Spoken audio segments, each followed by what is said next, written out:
Week 7 of the NFL season is officially here. So in today's video, I want to give you guys my predictions to every game of week number 7. Subscribe and like the video if you do go on to enjoy. Let's go ahead and hop into it. And we are going to begin with our Thursday night football game, the Pittsburgh Steelers going up against the Cincinnati Bengals. Now, Joe Flacco should be the starting quarterback for the Cincinnati Bengals, and we got the battle of some old-ass quarterbacks. We got Unk on one side, Unk on the other side, Joe Flacco in his 40s, Aaron Rodgers in his 40s. I wonder if this is, and I could be wrong here, is this not like the oldest quarterback game we've seen in like 50 years? Because this game has two old-ass quarterbacks. Somebody has to fact check me on that one. Let me know in the comments below. But yeah, we got the Pittsburgh Steelers going up against the Cincinnati Bengals, and I think Cincinnati got a little bit better with the addition of Joe Flacco, especially on the offensive end. They found a little bit more juice last week, especially in the second half, and I do expect that to just get better and better. But on the flip side, Pittsburgh's a really good football team. They were a team that a lot of us were doubting, including myself, but I think we have started to figure out that that is actually a pretty good football team.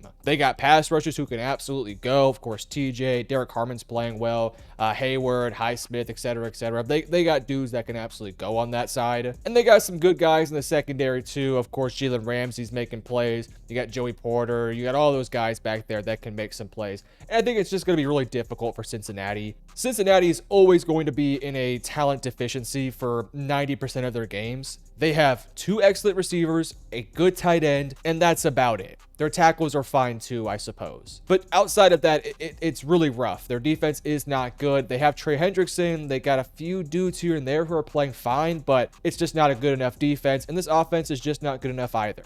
So with all that said, I do think Pittsburgh will win this game. They're playing at a very high level, and they're going to continue to stretch out their lead within the AFC North. It looks like Pittsburgh is going to win the North, which I know we all predicted Baltimore, but it's looking like it'll be Pittsburgh. All that said, I'm picking Pittsburgh to win this game. I think it'll be kind of a middle scoring game. I'm going to say 24-14 in favor of Pittsburgh. Moving over, let's talk about the LA Rams going up against the Jacksonville Jaguars. Do not sleep on the Jacksonville Jaguars. They have a team that is actually playing very well, and surprisingly, no, it's not really because of this offense, though the offense is playing totally fine. It's more so due to the fact that they have a really good defense for some reason. Coming into the year, that was the weak part of this team. Everyone thought, in some ways, including myself, that this was going to be a team that was going to have to rely on their offense to win them games, and that their defense was going to lag behind. It was part of the reason that the Travis Hunter pick made some sense and why I thought he was going to play corner for this team. But lo and behold, they are a really great defense and an offense that's just kind of average right now. But that's how they're winning games. They're playing good football, and they have shown they can beat quality opponents. Look at their victory versus the Kansas City Chiefs, and look at how they were competitive against the Seattle Seahawks. So I think we all have to realize that Jacksonville is a legitimate team. Maybe not a contender or anything like that, but they're definitely a good team. Now on the flip side, the LA Rams have been a little bit up and down this year. If they were to handle business versus Philadelphia, they would be a 5-1 football team, but of course you lose that game. They've been kind of up and down. I was not happy with what I saw versus Baltimore this past week. I thought they should have handled them comfortably and beat them up, but it took them a little while to get going, and they were just kind of quiet for most of the day. LA has the pieces, they have the talent, they have everything going for them. I know they have a few guys banged up here and there, but to me, I do think the Rams should win this football game. Jacksonville's good. They will get some points on the board. Their defense will slow down Stafford and company, but when it comes down to it, I just have to put my faith in Stafford, Devontae, and all those guys on that offense to score more points than Trevor Lawrence, BTJ, Hunter, etc., etc. So with all that said, I am going to pick the Rams to win this game. I know Jacksonville's a tough competitive team with a feisty defense, but I think the Rams defensive line gets the job done in this one. I have the Rams winning this game. I think it'll be fairly high scoring and a really close game. I would say 27-21 in favor of LA. Next up, let's talk about the Philadelphia Eagles facing off against the Minnesota Vikings. The Philadelphia Eagles have to figure out this offense, not just in the first half, but definitely in the second half. They have to figure out how they can run the football and then how they can be more creative in the passing game. Now on the flip side, Minnesota has to figure out who their starting quarterback is. As of when I'm recording this video, we don't know who's going to be the starter, which makes this prediction that much more harder. Granted, I don't think either quarterback really makes a huge difference, but if I knew it was JJ or if I knew it was Carson, then I think that does make a difference. Now, if I was Minnesota, I think I would play Carson Wentz just to get some revenge on his former team in Philadelphia. I think maybe you could get a bit more motivation for him to play well in this game, and maybe that can lead you to a victory. Ultimately, though, I just think Philadelphia at least has an decent understanding as to who their quarterback is. Minnesota, they're figuring things out. They're a really good roster. They just don't have a good quarterback right now, at least not yet. We don't know who their quarterback really is going to be. So because of that, I'm going to take kind of the easy one here. I'll take Philadelphia. I think they bounce back. I think the offense plays better. I think they score some points. I think defensively they get the job done. Hopefully Philadelphia can lock in the second half because so far it's been pretty rough. I think the final score will be something like Philadelphia 25 and Minnesota 20. So 25-20 Philadelphia. Next up, let's talk about the Tennessee Titans going up against the New England Patriots. I'll keep this one short and sweet because the answer is quite obvious here. Tennessee Titans just fired their head coach. Could they have some newfound confidence, some newfound motivation with the interim head coach, fighting for your job, fighting for the guy at the interim spot? Maybe. We've seen it before, but this Titans team is they're just not good enough. They just don't have the talents necessary to win these type of games. And you look at New England, they're surging right now. They're playing at a very high level. Drake May is playing like, honestly, a top 5 quarterback. There, I said it. As the comments have said multiple times in my comments below, Drake May is playing like an absolute superstar. So I'm going to go with Drake May to lead this team to a victory. I got the Patriots winning this one comfortably. I'm going to say 30-14 in favor of New England. Next up, the Carolina Panthers are facing off against the New York Jets. I'll also keep this one quite short and simple here. The Jets are probably the worst team in the NFL with a big old goose egg in the win column. They're bad. Their quarterback is even worse. They should start Tyrod Taylor, but I don't think they will, which in my opinion makes this prediction quite easy. The Carolina Panthers have actually figured their crap out. They got things going in the right direction, and they got a huge win versus the Dallas Cowboys last week, arguably the biggest victory of Canales and Bryce Young's career. So with all that said, I'm going to take on the Carolina Panthers to start their season off through 7 weeks, 4-3. The Jets are a bad football team. I think the Panthers win this game. I think it's a kind of a low-scoring slugfest where both teams kind of got to wake up and get some points, but when it comes down to it, I'm taking the Panthers. I can't trust Justin freaking Fields. So I'm taking Bryce Young to win this game. I got the final score 20-17. Yeah, 20-17 in favor of Carolina. Next up, we have the Cleveland Browns facing the Miami Dolphins. Now, if Cleveland enters into this game with the same game plan and mindset they went into with the last week where they had Dylan Gabriel inexplicably throw the ball 52 times, if they do that, they're not winning this football game. I think Gabriel is probably maybe just as good, if not maybe a little bit better than Flacco, at least for this Browns team, because at least Gabriel's not going to throw a ton of interceptions, but even Flacco wasn't that great for this team either. The quarterback situation is going to be a consistent issue in Cleveland for probably the rest of my life at this point.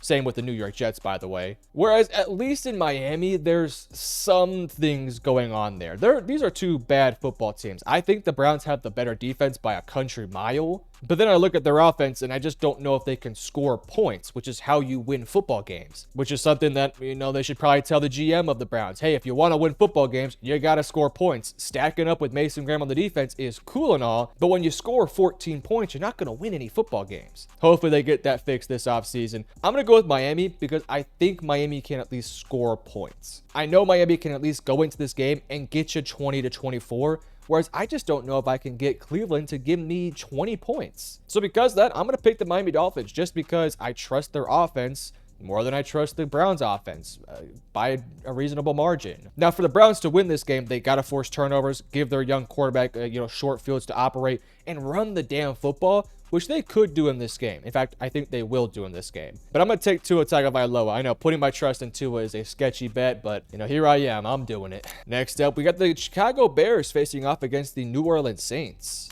Give credit to Ben Johnson and the Bears. They are surging right now and playing some pretty good football. They had a fun game versus Washington where they went down and won the game. Shout out Jake Moody for making the kick. Something, we haven't said that in a while, so shout out to him. But you got a game here versus the Saints in which the Saints are a good football team. They got a good quarterback. Well, let me rephrase that. They have a quarterback playing at a high level. I don't know if I'd call him good yet, but he's playing good football. Give credit to Spencer Riley. He's playing good football right now. So this is going to be a close game. I know the Bears are playing better, and I know they're surging right now, but they still got some questions they got to figure out. There's definitely some inconsistencies with that team where they'll go up 13-0, and then slowly but surely they kind of let go of the rope and let teams climb back in. I kind of think that's what's going to happen in this game too, where I think Chicago gets up big early, let's say 17-3 heading into halftime, and then slowly but surely they let go of the rope, make some mistakes, and then New Orleans can re-enter into the conversation and maybe pull off the victory late. I'm going to go with Chicago. I think Chicago can make enough plays offensively, win this game. I know the Saints are a good, fun, competitive team, but they just don't win games yet. They're figuring that portion of football out. They got some pieces. They got a quarterback playing pretty well. I like Kellen Moore as a play caller, but they just don't know how to win football games yet. Whereas Chicago's, they're getting there right now. They're in a better stage in terms of winning football games than New Orleans, so I'm going to go with the Chicago Bears. Next up, we got Geno Smith and the Raiders facing off against Mahomes and the Chiefs. I say Geno Smith and the Raiders, but if I was a Raiders fan, I think I'd be in favor of Aiden O'Connell being my starting quarterback, because at least with Aiden O'Connell, he's probably not going to throw, what is it now, 11 interceptions through 7 games or something crazy like that, or I guess 6 games. So yeah, just throwing it out there. I think Aiden O'Connell might be your better option than Geno Smith, which is something I did not think I was going to say. Geno's not playing good football. It felt like last week they kind of gave up a little bit on him by having everything be short, intermediate, check downs, a lot of just easy throws with, some short completions just to help Geno find a rhythm. And even then, he still threw an interception in the game. Geno has to clean it up because this Raiders team is actually, they're getting better around him. It's just Geno is just not playing good at all. He's actually probably getting worse at this point because they're running the football actually better. Not necessarily the greatest or anything like that, but they're actually running the football, decent enough. And they're going to get Brock Bowers hopefully back this week. You have Myers. Like, this Raiders team has some pieces. Now, they're a bad defense, and we knew that coming into the season, but if they could just get Geno to play like 2022, 2023 Geno Smith, this Raiders team would be quite the feisty, competitive team. Unfortunately, Geno's looking more like his New York Jets self, which is quite unfortunate. Now, on the Chiefs side of things, they're figuring it out. I know everyone wants to call the Chiefs washed and trash and the dynasty's over, but they always regroup, they always figure shit out, and that's exactly what they're doing. I believe Rashee Rice is back for this game, which makes this passing attack that much more scary for Kansas City, but they still can't run the football, and that does make things a bit more interesting. Look, divisional rivalry games are always more interesting than what the matchup might look like heading into the game. We've seen it in the past where a confident, motivated Raiders team can stay close with the Chiefs. Now, I'm going to take the Chiefs to win this game, but I'm also not counting out the Raiders. I know the Raiders have not been a good football team this year,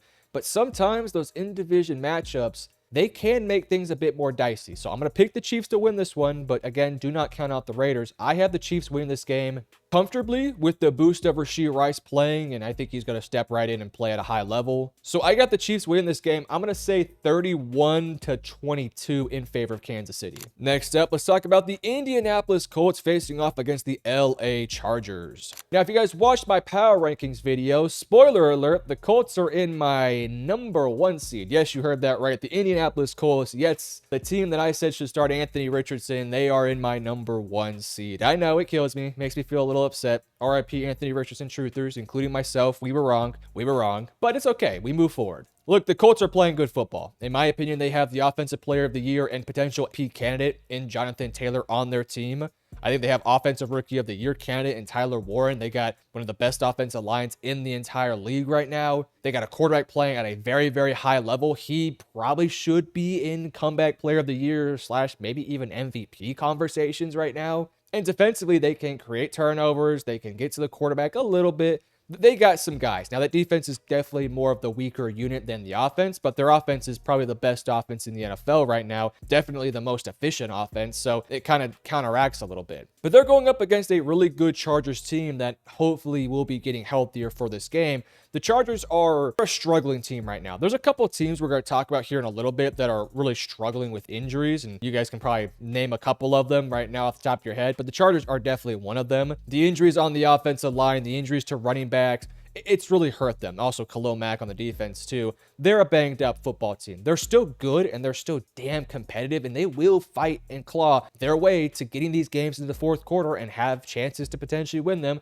And that could happen in this game. This is a great test for Indianapolis. They've obviously been tested so far this year. They had the matchup versus the Rams where they probably should have won. They had the game versus the Broncos. I even think last week versus Arizona, a pretty motivated Cardinals team, that was a pretty good test for Indianapolis. This might be the biggest test of all, though. This Chargers defense is pretty good. Granted, it hasn't been special these past few weeks, but they've still been all right. And they got a quarterback in Justin Herbert who's just a really good quarterback. So it's a good test for Indianapolis. I'm going to pick Indy to win. They're just healthier and they're just playing better football right now. Chargers they're a wounded duck heading into a tough matchup. Granted, it's at home, but it's the Chargers. Is it really a home field advantage? I don't know. But I'm going to pick Indianapolis to win this game. I just think they're playing better football. Again, they're my number one team in the entire NFL, so I'm going to back them up here. I got Indianapolis winning this game, honestly, kind of comfortably. I do think the Chargers maybe score late to make it a one-possession game, but I'm going to go 26-20 in favor of the Colts. Next up, let's talk about the New York Giants going up against the Denver Broncos. This is going to be a really fun game, and honestly, this is going to be a great test for Jackson Dart and Mr. CTE himself. I'm joking, of course, Mr. Cam Scatabo. I feel like it's funny. We all joke about CTE and Cam Scatabo, but that's a really serious subject. Regardless, though,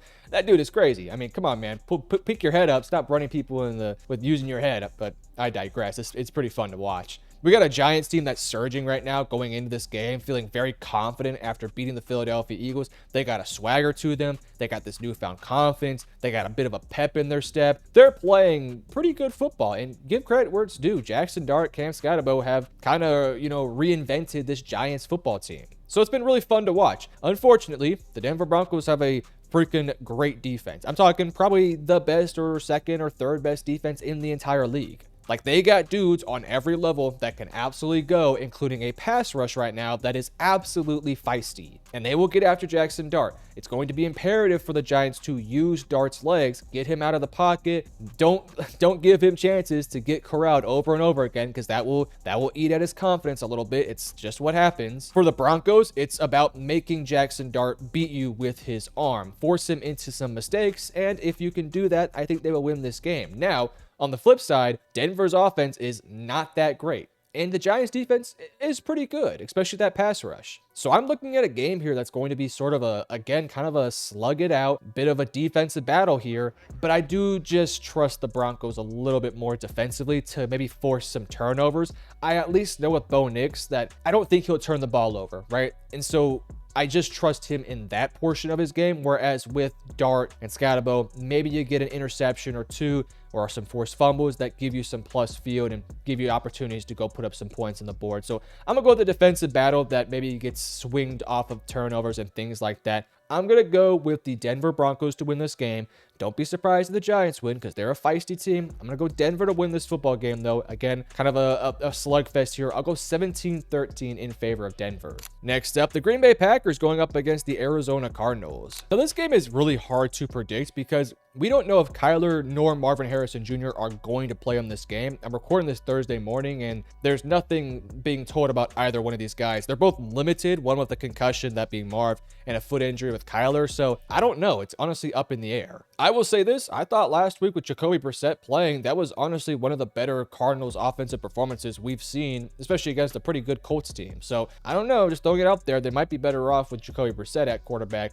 just because he brings at least a level of consistency that Kyler doesn't bring. Though Kyler does give you the splashier, the bigger plays, things like that, but a lot more inconsistent. So I don't know. It's tough to predict this Cardinals team. And when you look at the Packers side of things too, you're kind of looking at two teams that have been quite inconsistent this year. Obviously, the Packers have been able to win games, but I don't know. It's been up in the air sometimes. Like weeks 1 and 2 were beautiful, perfect, chef's kiss, 2 big wins versus 2 really good NFC teams. Then you have the random tie with Dallas, the horrific loss versus the Browns, and this past week versus the Bengals, they beat them, but it was dicey there for a little bit, which you don't want to have versus a bad Bengals team. So I'm a little bit worried about the Packers, but then on the flip side, you look at Arizona and they can't beat anybody who is not, dog shit, right? And the Packers are not that bad. So I'm going to lean the Packers to win this game. It's hard to really give an analysis of this game without knowing who's going to be the quarterback for the Cardinals. I think Brissett, again, brings them a bit more consistency, but without Marvin Harrison Jr., expect a decent bit from McBride. I don't know how the ground game's going to look because, again, they're banged up there too. So it's tough right now.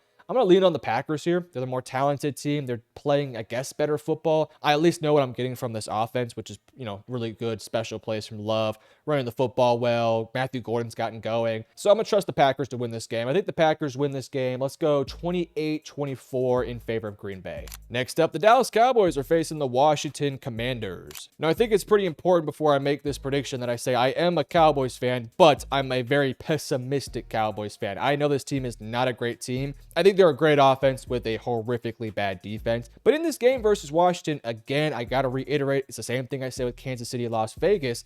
Divisional matchups are always interesting and they're always up in the air regardless of what teams look like. And when you got a team in Dallas that has a feisty and awesome offense, this game is totally up for grabs. Washington lost this past week versus the Bears, the same Bears team that beat the Dallas Cowboys. So shout out to Chicago handling business in the NFC East. I'll give you that one.